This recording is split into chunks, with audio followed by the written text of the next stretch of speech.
એક વ્યક્તિની હત્યા થાય છે અને હત્યા કરનાર મૃતકની જ કાર લઈને ભાગી જાય છે અને પોલીસ સામે મોટો સવાલ આવીને ઊભો રહી જાય છે કે આરોપીઓને કેવી રીતે શોધવા અને ક્યાંથી શોધવા। પરંતુ રાજકોટ ગ્રામ્ય પોલીસને એક બાતમી મળે છે અને આખો કેસ ગણતરીની કલાકોમાં ઉકેલાઈ જાય છે। શું છે સમગ્ર મામલો, આવો વિગતે વાત કરીએ આ અહેવાલમાં। નમસ્કાર, હું છું આસિફ કાદરી અને સ્વમાન સાથે તમારું સ્વાગત છે।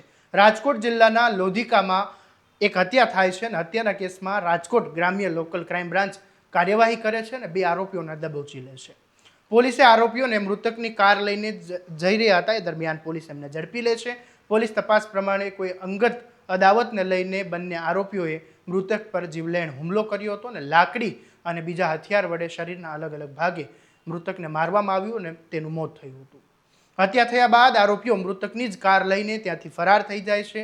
ઘટનાની જાણ થતાં જ રાજકોટ ગ્રામ્ય એલસીબી અને લોધિકા પોલીસની ટીમો કામે લાગી ગઈ। ટેકનિકલ તપાસ અને ખાનગી બાતમીના આધારે પોલીસે આરોપીઓ સુધી પહોંચવાનો રસ્તો શોધી કાઢ્યો। આખરે માખાવડ ચોકડી પાસે બંને આરોપીઓને મૃતકની કાર સાથે ઝડપી લેવામાં આવ્યા અને આ મામલે ડીવાયએસપી ઝાલાએ શું કહ્યું એ સાંભળી લો।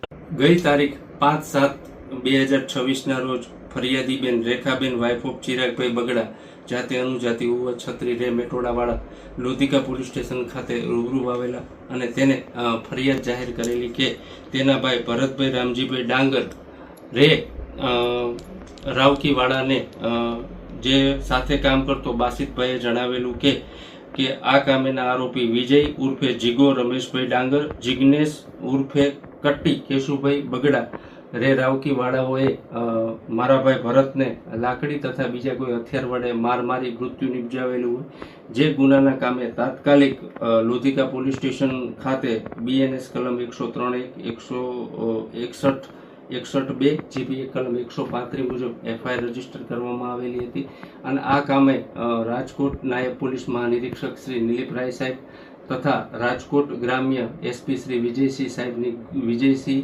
ગુર્જર સાહેબની સૂચના અન્વયે રાજકોટ ગ્રામ્ય એલસીબી પીઆઈ રાવ તથા તેની ટીમ, લોધિકા પીએસઆઈ સરવૈયા તથા તેની ટીમ તપાસમાં હોય, જે દરમિયાન એલસીબી રાજકોટ ગ્રામ્યના સ્ટાફને હકીકત મળેલી કે આ બંને આરોપીઓ માખાવડ પાસેથી આ વિજય તથા જિગ્નેશ ઉર્ફે કટ્ટી ને એસન્ટ કાર સાથે ઝડપી લીધેલા છે અને આ ગુનાની તપાસ પીએસઆઈ સરવૈયા કરી રહ્યા છે।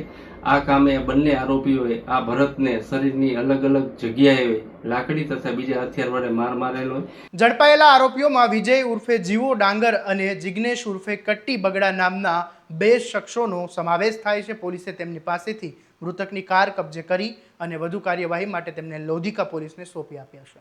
હવે પોલીસ આરોપીઓની પૂછપરછ કરી રહી છે। હત્યા પાછળનું ચોક્કસ કારણ શું હતું, અગાઉથી જ કોઈ કાવતરું ઘડવામાં આવ્યું હતું કે નહીં, આ ગુનામાં અન્ય કોઈ વ્યક્તિની સંડોવણી છે કે કેમ, આ તમામ મુદ્દે પોલીસ તપાસ આગળ ચાલી રહી છે।